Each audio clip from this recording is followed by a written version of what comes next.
வணக்கம். இன்றைக்கி நம்ம ஜஸ்ட் குக் சேனலில் ஒரு சிம்பிளான முட்டை குழம்பு தான் எப்படி பண்ணுறதுன்னு பார்க்க போகிறோம். இந்த குழம்பை நம்ம சாதம், இட்லி, தோசை கூடலாம் வச்சு சாப்பிடும்போது ரொம்பவே டேஸ்டியாக நல்லாயிருக்கும். எப்படி பண்ணுறதுன்னு பார்க்கலாம். ஒரு கடாயில் 2 ஸ்பூன் அளவுக்கு எண்ணெய் சூடு பண்ணிவிட்டு, எண்ணெய் லேசாக சூடானதும் சிம்மருக்கு மாற்றிட்டு, ஒரு 1/4 டீஸ்பூன் அளவுக்கு மஞ்சள் தூள், 1 டீஸ்பூன் அளவுக்கு வெறும் மிளகாய் தூள், சுவைக்காக கொஞ்சமாக உப்பு சேர்த்துக்கலாம். இது கூடவே வேக வச்சு எடுத்துருக்கிற முட்டையை இந்த மாதிரி கீரல் போட்டாலும் சரி, இல்லை 2ஆக கட் பண்ணாலும் சரி, கட் பண்ணி சேர்த்துட்டு நல்லா மிதமான தீயிலே வச்சுட்டு ஒரு 2 நிமிஷம் நல்லா வதக்கி எடுக்கலாம். இந்த மசாலா எல்லாமே நல்லா இந்த முட்டையோடு நல்லா கலந்து வரணும். அந்த அளவுக்கு நம்ம வதக்கிட்டு எடுத்துடலாம். தீ நல்லா குறைவாகவே வச்சுக்கோங்க. ரொம்ப ஹை ஃப்ளேமில் வச்சிங்க அப்படின்னா அதோடைய வெள்ளை கருவெலாம் ஒரு மாதிரி ரப்பர் மாதிரி ஆகிடும். இப்போ இந்த மசாலா எல்லாமே நல்லா முட்டையோட ஒட்டி அழகாக வந்திருக்கு. தனியாக ஒரு பிளேட்டுக்கு எடுத்து மாற்றிடலாம். அதே கடாயில் ஒரு 2 ஸ்பூன் எண்ணெய் சேர்த்து சூடு பண்ணிவிட்டு, வாசனைக்காக கொஞ்சமாக சோம்பு சேர்த்துருக்கேன். ஒரு 1/2 டீஸ்பூன் அளவு சேர்த்துக்கோங்க. சோம்பு நல்லா பொரிஞ்சதும் 2 வெங்காயம், மீடியம் சைஸ் வெங்காயம் நல்லா பொடியாக கட் பண்ணி சேர்த்துருக்கேன். ஒரு கொத்து கருவேப்பிலை சேர்த்துட்டு வெங்காயம் நல்லா வதங்கி வர வரைக்கும் வெயிட் பண்ணலாம். வெங்காயம் நல்லா வதங்கினதும் 1 டீஸ்பூன் இஞ்சி பூண்டு விழுது சேர்த்துட்டு கொஞ்சமாக கல் உப்பு சேர்த்து பாத்திரத்தில் அடி பிடிக்காமல் இஞ்சி பூண்டு விழுதோடைய பச்சை வாசனை போகிற வரைக்கும் நல்லா வதக்கி விட்டுடலாம்.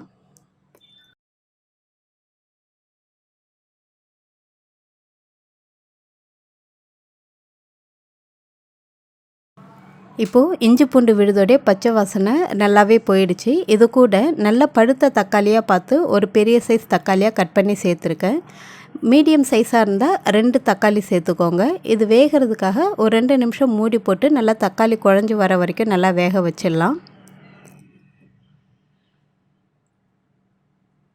இப்போது தக்காளி நல்லாவே குழஞ்சி வெந்து வந்திருக்கு. இது கூட கொஞ்சமாக மஞ்சள் தூள் சேர்த்துக்கலாம். ஒரு 1/4 டீஸ்பூன் மஞ்சள் தூள், குழம்பு மிளகாய் தூள் நம்ம காரத்துக்கு தகுந்த மாதிரி சேர்த்துக்கலாம். நான் இன்றைக்கி ஒரு 2 ஸ்பூன் அளவுக்கு சேர்க்குறேன். இது கூட நம்ம தேங்காய் பாலும் சேர்த்து பண்ண போகிறோம். அதனால் காரம் கம்மியாக தான் இருக்கும்.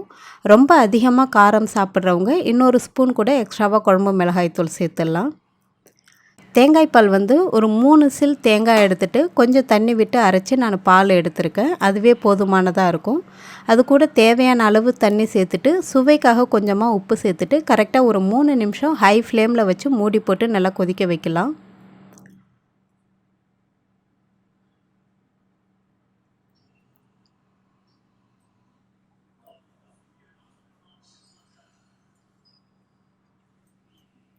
மூணு நிமிஷம் பொறுத்து குழம்பு நல்லாவே கொதித்து வந்திருக்கு. எண்ணெய் ஓரளவு லேசாக வெளியில் பிரிய ஆரம்பிக்குது.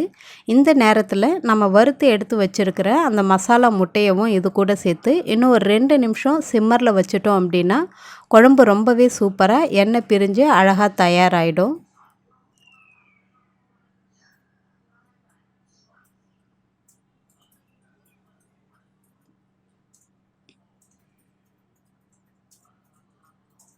இப்போது 2 நிமிஷம் பொறுத்து முட்டை குழம்பு சூப்பராக தயாராகிடுச்சு. இது மேலே நம்ம பொடியாக நறுக்கியிருக்கிற கொத்தமல்லி இலைகளையும் தூவிட்டு சூடான சாதத்தோடு வச்சு சாப்பிடும்போது ரொம்பவே டேஸ்டியாக நல்லாயிருக்கும்.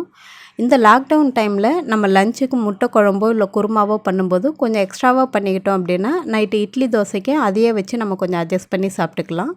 நீங்களும் ட்ரை பண்ணி பார்த்துட்டு எப்படி இருந்துச்சுன்னு சொல்லுங்கள். நன்றி, வணக்கம்.